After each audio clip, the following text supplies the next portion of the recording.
Do you know this melody?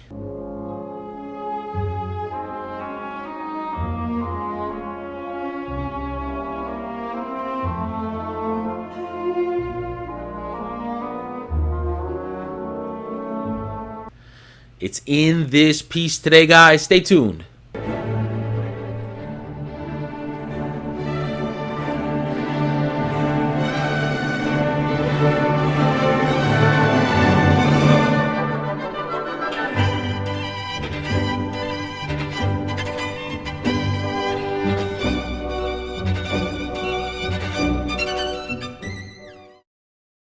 Hello guys and welcome to Time with Eli. Today guys we have one requested by a member of the community for I'd say 4 or 5 months now, repeatedly in the Discord. This gentleman is a hero. He's in the military serving somewhere around the world that's seeing a hard time, so I have to do this request for him. Tchaikovsky's Fantasy Overture, Romeo and Juliet, played by the Radio Philharmonic Orchestra, live concert HD. Let's go. Classique. And before we get started, I haven't heard this one before. I have no idea what it's about. I'm sure it's a beautiful romantic piece by Tchaikovsky. Looks like a fantastic orchestra. Let's listen in. Romeo and Juliet, Overture Fantasy.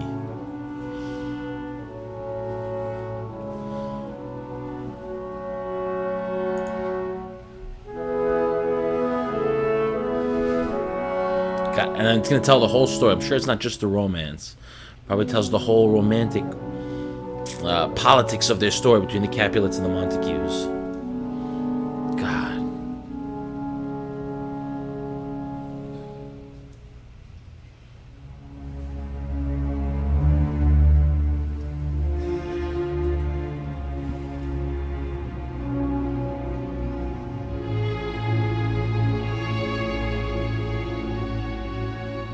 Guys, does this darkness here at the beginning, does this like represent the darkness that's going to come at the end of this story? Is this foreshadowing what's going to happen? I think that's what Tchaikovsky was trying to say here. God. I suppose because most people knew the story, so he wanted them to feel, you know, that impending sorrow that was coming at the end of the story. God.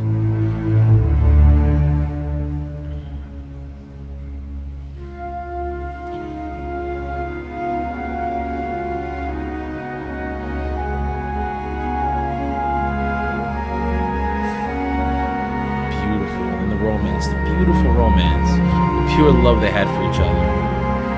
God.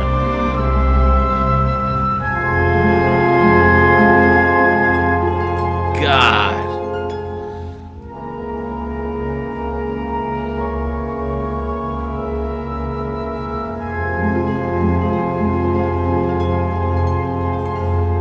That youthful passion that represented so well by the flutes and the harps there.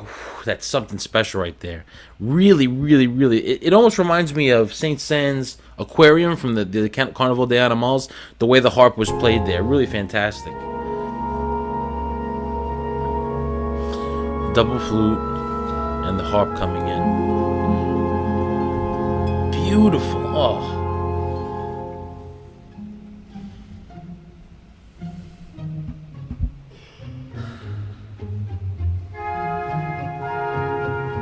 I've never even heard of this piece before. I didn't even know Tchaikovsky wrote something like this.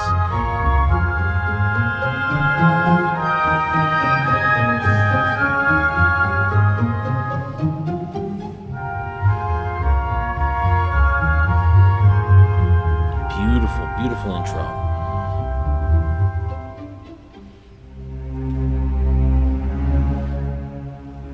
God. That intro note by the bass is there, or that was I think it was a bass. Very akin to the Jaws opening note. Very akin to the Jaws opening note. Very robust, very scary.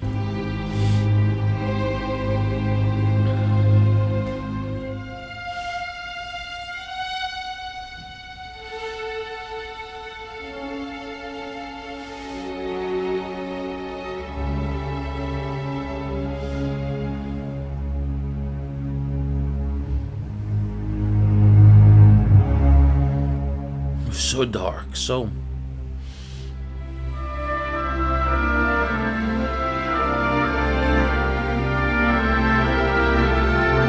beautiful, absolutely beautiful.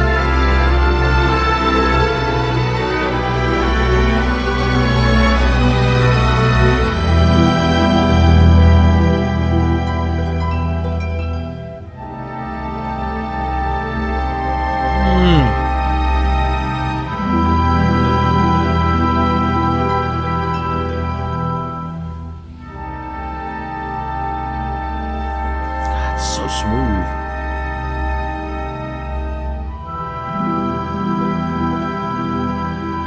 And since this is a quote-unquote fairy tale by Shakespeare, you feel the fantasy element. It is called Fantasy Overture. I wonder if Romeo and Juliet was the name given to it post its writing by Tchaikovsky by somebody else. But it's definitely, it makes sense. It sounds very fantasy-like, very folklore-like. Definitely sounds like a fantastic story. It doesn't have any realistic elements to it as far as being a sad story in true form, like when you hear like the 1812 Overture or something that is more related to a real life event, where you feel it. And I wonder if it's just because our minds tell us that this isn't a real event that really happened. It's a sad story, but it's just a story, or if it's that it was written that way to feel that way. I don't know enough about music, guys. If you could fill me in the comments, can music be written to be more visceral and lifelike, or we just, our minds, our psyche, our subconscious relate it to actual events, and that's why we feel it more in a sense of realism and realistically?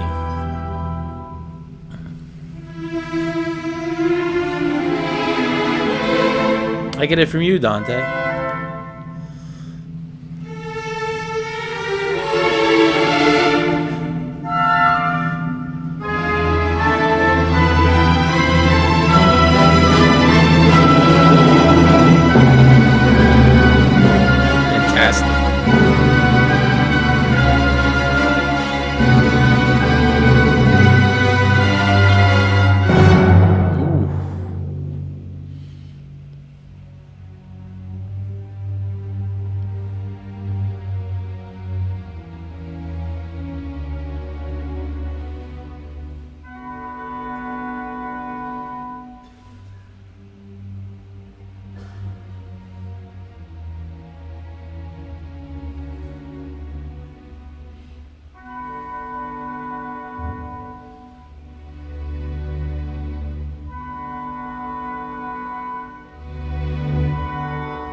God, this conductor really is on top of it.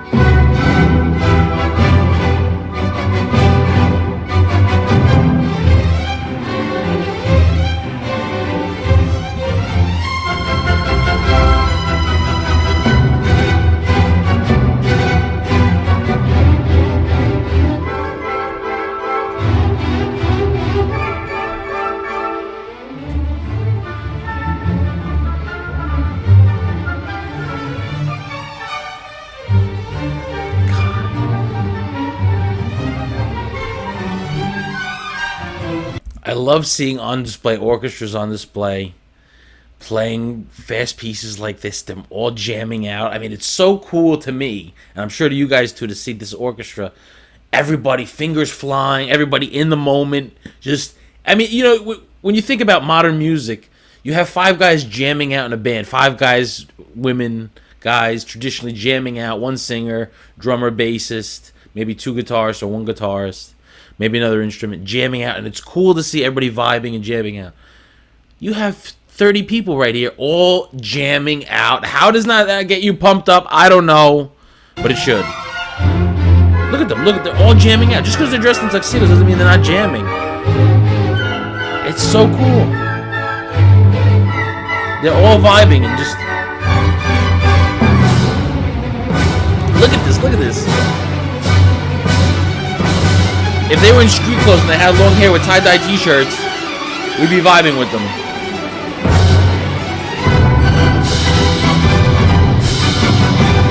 Look at that. How awesome is that? Oh, the sounds. God.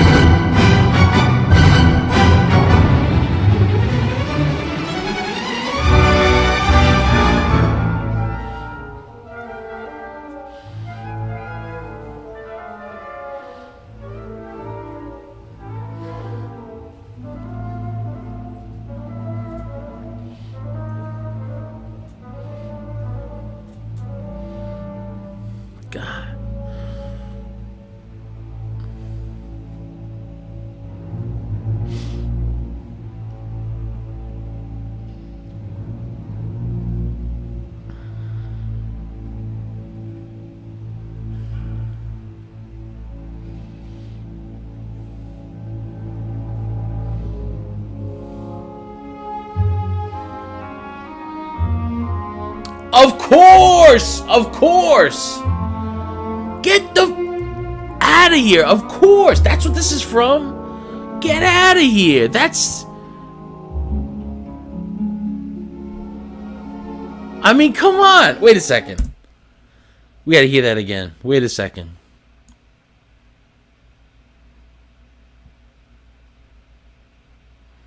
That legendary moment. Let's hear it again. Of course! I can't believe I didn't know. I mean, you know, your brain forgets what you hear things from. And it forgets pieces and stuff because you hear so many musical pieces and so many things over time and seen so many things with the media the way it is and Hollywood and everything. That this is... I would have never have guessed that it was Tchaikovsky. Of course, because I had forgotten all about it. But it just... God, I never would have thought. Oh man. Oh my God. Oh my God. That's incredible. That is incredible. Dude. And beautiful happening now. Oh my God.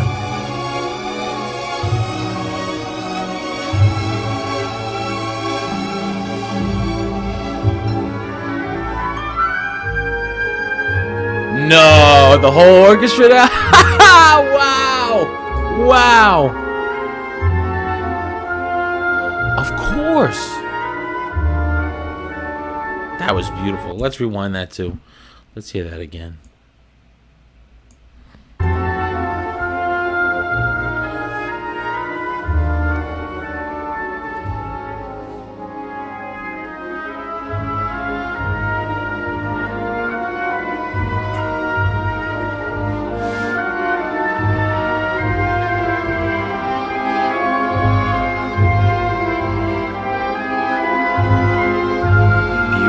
Absolutely beautiful.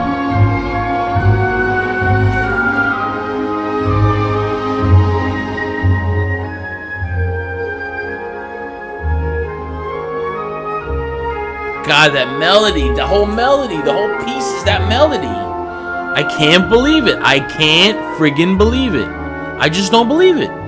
My God. And then the harp too. Oh. This is like the romantic piece of all romantic pieces. This is it right here. The romantic piece. God, Tchaikovsky Fantasy Overture, Romeo and Juliet. God.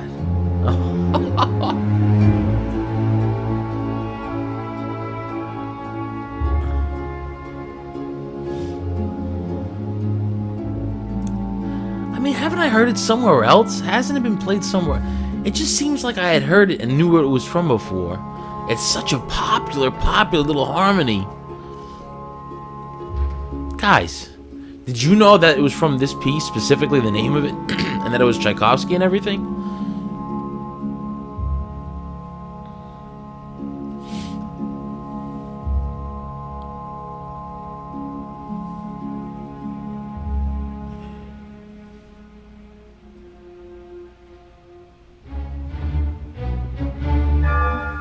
It looks like we've entered a new movement. It's not labeled in this video, the movements, but that was phenomenal to hear that melody. That was really phenomenal. Let's get to the close of this piece. I think the turmoil is going to start. This is probably representative, like I said at the beginning, of the families, the warring families maybe figuring out that their children are dating. Because that famous harmony was probably representative of Romeo and Juliet getting together and falling in love, obviously. And now now what are we going to do? Our families and the families kind of, the Montagues and the Capulets. Really intense stuff.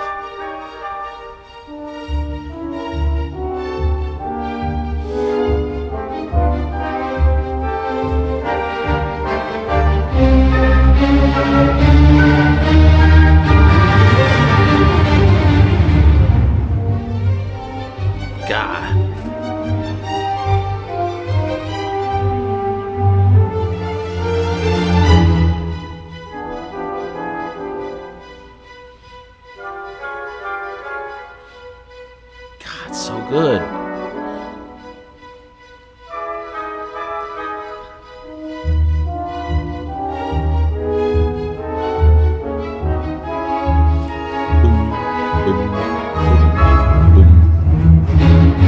Now we're getting into it.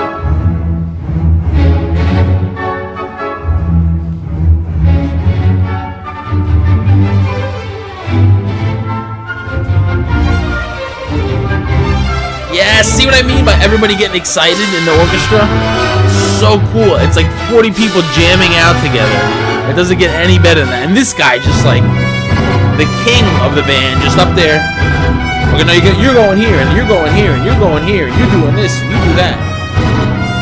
I like that sound. Do it some more. And this is, yeah, it's so cool.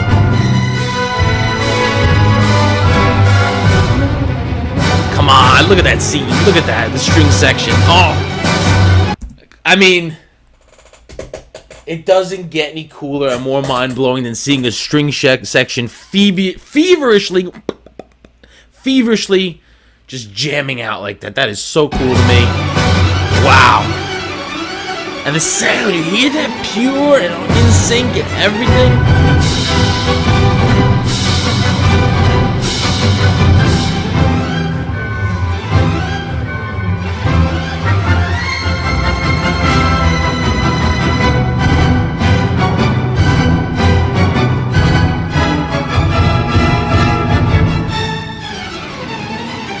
God, look at that string section. Is so Tchaikovsky, the king of the strings, officially. I'm giving him that name. Tchaikovsky was the king of the strings, even more than Mozart and Beethoven. Tchaikovsky was the king.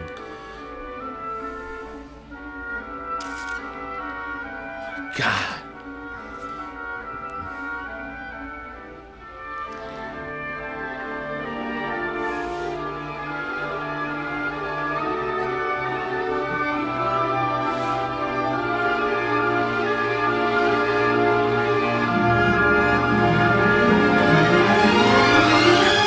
Yes! Oh my... Wait, before we hear it all the way through, I know I cut you short, you're probably mad at me. We gotta just breathe before we hear this and really appreciate it, because it's gonna be something very special.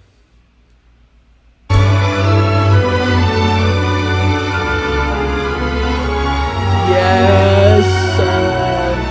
Thank you, buddy, who suggested this. You know who you are. Oh my God. Oh, jeez. What a piece of music. Oh, my God. What an experiment. Not an experiment. What a... Experience is the word I'm looking for. Wow. God. Fantastic. Absolutely fantastic.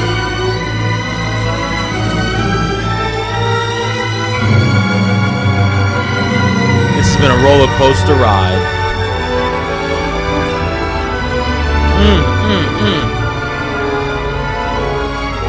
God, that is the most beautiful, beautiful melody.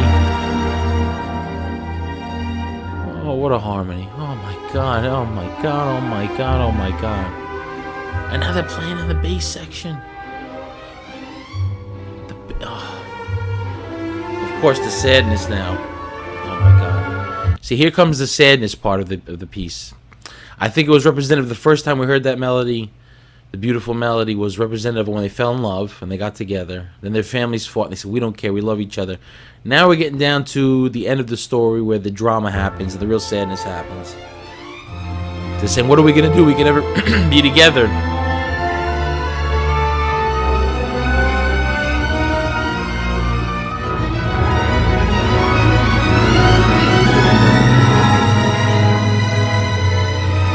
Oh.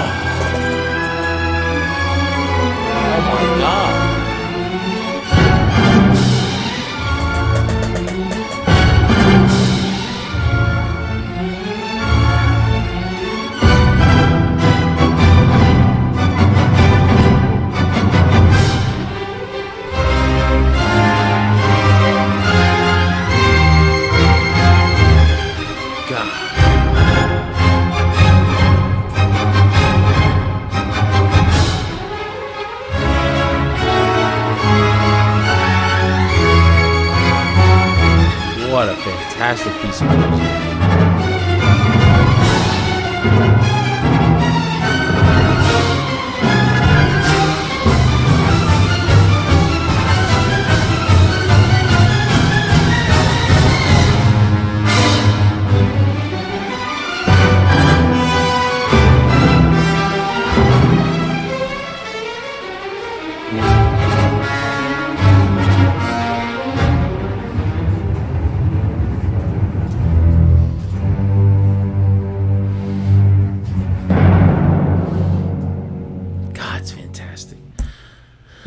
This is fantastic, guys. This is absolutely fantastic. Really, really good stuff. And a fantastic performance, too. This is, again, the Radio Philharmonic Orchestra. I don't know what that means, what country or city that's from, but it just says Radio Philharmonic Orchestra.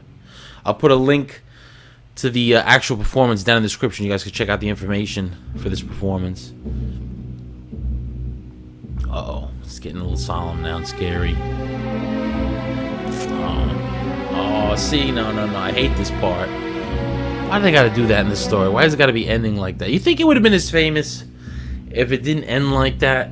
It's still such a beautiful story, but it's just a love story. That there's, you know, we've heard a million love stories. It's how it ended that made it so famous. I think now, I don't remember the exact story. Romeo or Juliet poisoned herself, and then Romeo saw that and killed himself, and then she woke up and he was dead and she killed herself. It's like something strange like that.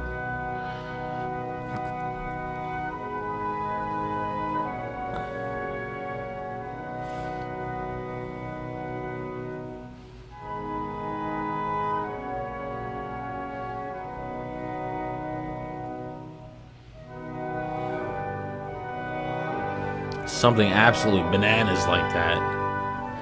Jeez.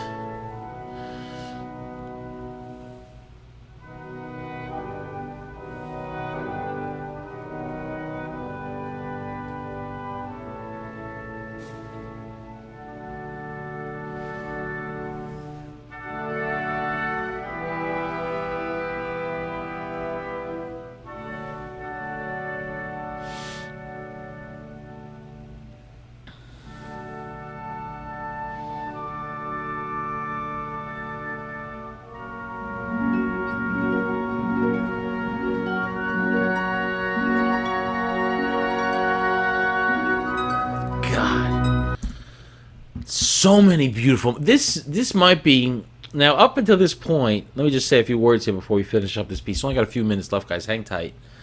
Up until this point, Piano Concerto No. 1 by Tchaikovsky was my all-time favorite. That opening, you know, if you know Piano Concerto No. 1 by Tchaikovsky, you know it's a phenomenal piece. The strings enter in there with the piano. It's like unbelievable. This one has now become my favorite by Tchaikovsky, I have to say.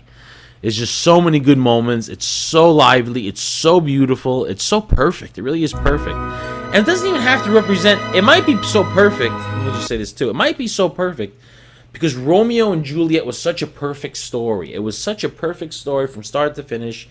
The perfect drama. The perfect fantasy drama. And for a piece of music to follow suit and you have that to relate to in the story, as you see me discuss Romeo and Juliet throughout this, there's something special there. The connection and the way both stories flowed and the music flowed is so iconic because Shakespeare was so perfect when he wrote that. He wrote such a perfect piece of literature. So it might be that it's connected to Romeo and Juliet, that it's such a perfect piece of music and that the music flows with the story. It's like a soundtrack to it almost, you know, which basically is what it is. A late 18th, 19th century soundtrack.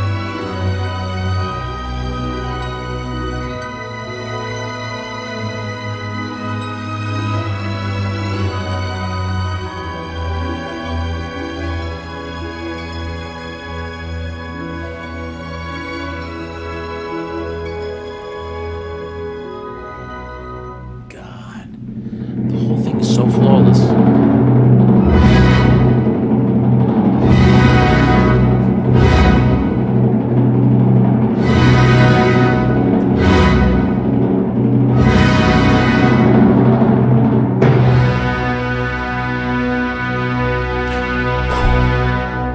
Unbelievable. Absolutely unbelievable, folks. That was absolutely unbelievable. I can't get over it. I can't get over how intense that was, how beautiful that was. The famous melody played so many times that I had no idea that it was from this piece. That was fantastic. That was absolutely fantastic. Thank you, buddy. You know who you are, and thank you for your service around the world, keeping the good part of the world safe, or whatever you might want to say if you know the situation. I don't know what's going on with you, buddy, but thank you for so bravely and courageously defending your country. I appreciate that. Guys, this has been Time with Eli. We'll see you next time. Take care.